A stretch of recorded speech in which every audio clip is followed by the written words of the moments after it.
Yorkshire. Visitors flock to Yorkshire because there is no place on earth like God's own county. The sheer beauty of the landscape, sometimes as unexpected as a dilapidated mill chimney stabbing up through a leaden sky, has inspired generations of painters, from John Atkinson Grimshaw's moonscapes to the Victorian artists of the Staithes Group to David Hockney's Yorkshire Wolds. It boasts 3 national parks, a wild and rugged coastline, and wonderful Victorian architecture, not least the preserved terraced streets and mills of the World Heritage Site of Saltaire. Cotswolds. The glorious, honey-colored towns and villages of the Cotswolds look as if they have strayed into the 21st century from another era. The area is characterized by gentle dynamism, with lively galleries, vibrant festivals, and a liberal endowment of intriguing museums. Covering nearly 800 square miles across 5 counties, Wiltshire, Gloucestershire, Oxfordshire, Warwickshire, and Worcestershire, this region of wolds, or rolling hills, is the biggest of the 38 areas of outstanding natural beauty, AONB, in England and Wales. Devon. Craggy coves and cream teas, surf breaks and strolls, picnics and pints in pub gardens, holidays in Devon are wholesome, simple, and scenic. A visit here mixes 2 of life's loveliest pleasures, good food and the great outdoors. Most people are drawn to the magnificent beaches on the south and north coasts, but inland Devon has its appeal, too. Dartmoor and Exmoor are vast granite plateaus offering solitude and big skies, while the gentler, Frisian-filled pastures of mid-Devon hide clusters of thatched villages, meandering rivers, and thickly wooded cleaves. Lake District. Visit the Lake District for Britain's greenest countryside and grandest views.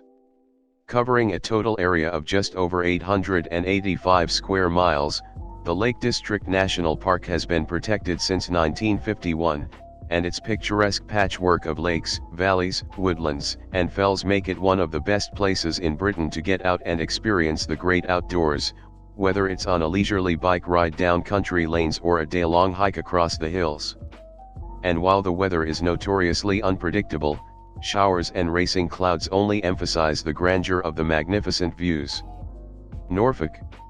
Norfolk's undulating countryside and sleepy, flint-built villages are perfect for gentle cycling, walking, or touring by car. Stately homes, ruined castles, medieval churches, and half-timbered wool towns with fascinating museums make for enjoyable days out.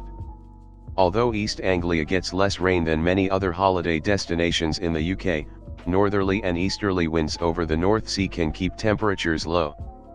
But even on cold, bright days in winter, the beach car parks can be busy with dog walkers and hikers. Suffolk. The beaches fringing the curved Norfolk and Suffolk coastline are the chief draw for visitors to the region. Even on the busiest summer's day, there is always space for games, kite flying or a quiet family picnic in the dunes. It's also a wild landscape of dense pine forest, open heathland, and great expanses of salt marsh. Bird life is astonishingly rich, and coastal wildflowers include yellow-horned poppies and purple-flowering CP, while the unique wetlands of the Broads is home to more than 400 rare species, including butterflies, dragonflies, moths, and snails. London. There can be few more cosmopolitan cities on Earth. People pour in from across the world to visit, work or live within London's ever-changing environs. Londoners are used to hoardings marking the progress of colossal infrastructure projects such as Crossrail and the revitalisation of King's Cross St Pancras, and new skyscrapers, even entire new areas, such as the Embassy Quarter and Battersea Power Station south of the river, are transforming the skyline, bringing a certain energy to this thriving metropolis. Cornwall. Cornwall is defined by its magnificent coastline, with 300 miles of dunes and cliffs, medieval harbors, and oak-forested creeks, all accessible on foot. Such an unspoiled coastline inspires Enid Blyton-style adventures. Take a picnic and the dog through fields fringed in wildflowers to a remote beach, clamber down stepping stone cliffs to rock pools that are works of marine art, swim with seals and harmless basking sharks. Bath. Bath ticks pretty much all the boxes for a perfect short break. With sweeping, Honeystone Georgian crescents and terraces spread over a green and hilly bowl, it's a strong contender for England's most beautiful small city. It has a fascinating and easily accessible history, from the Roman baths to the life and times of one-time resident Jane Austen.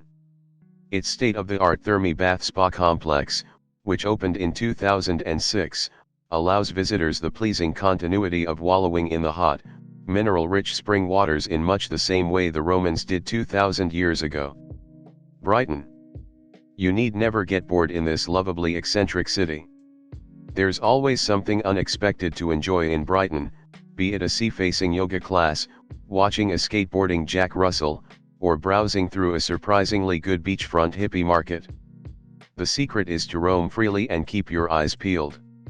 Sure, Brighton has acquired a certain London sophistication in recent years, but sheeny glamour never wins out here.